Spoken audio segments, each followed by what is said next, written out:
meu nome é Suelen, sou professora de português e vou falar sobre alguns dos termos da oração. Bom, basicamente a oração é dividida em sujeito e predicado. E quando a gente não acha o sujeito, ele é indeterminado, ele é oculto ou ele não existe? Pode ter frase que não existe sujeito?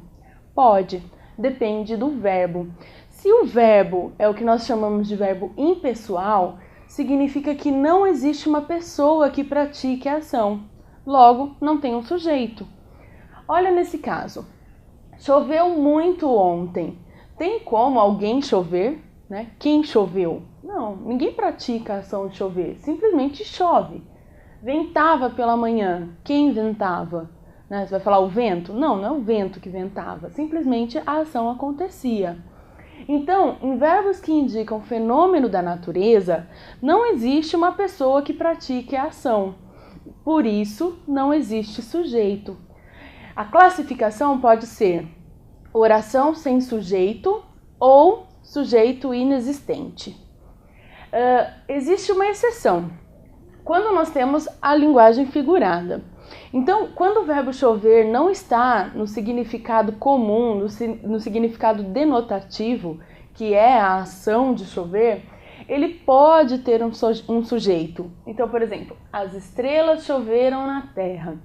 Essa frase está na linguagem figurada. Estrelas poderiam chover? Só na linguagem figurada mesmo. Tá?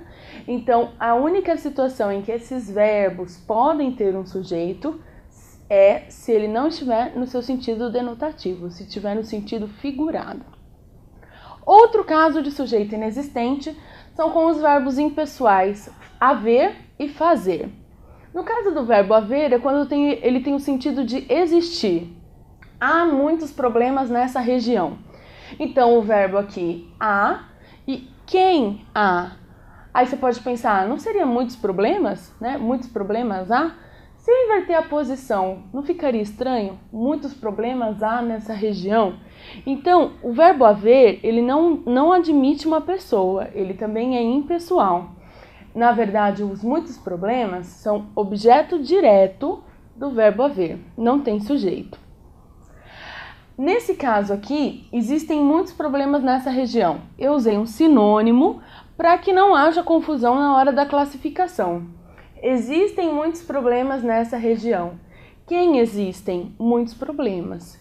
Então, nesse caso, tem um sujeito. O verbo existir admite um sujeito. Alguém pode praticar a ação de existir, mas alguém não pode praticar a ação de haver. Quando o verbo é impessoal, ele sempre fica na terceira pessoa do singular. Então, haviam muitos problemas, houveram. Essas construções não são adequadas na norma culta. Você pode ouvir as pessoas falarem dessa maneira, mas na escrita não pode. A mesma coisa acontece com o verbo fazer, indicando o tempo decorrido. Faz 2 anos que me formei. Nesse caso, o verbo fazer indica um tempo que já passou. Então, há 2 anos. Se eu perguntar quem faz, também não existe alguém que pratique essa ação. É um tempo que já passou. Nesse caso, também sempre fica na terceira pessoa do singular.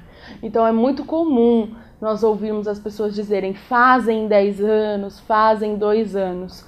A lógica dessa pessoa é concordar com o numeral que aparece depois.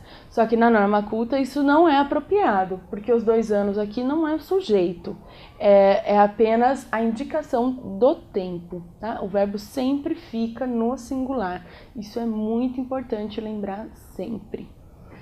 É isso, muito obrigada e até a próxima!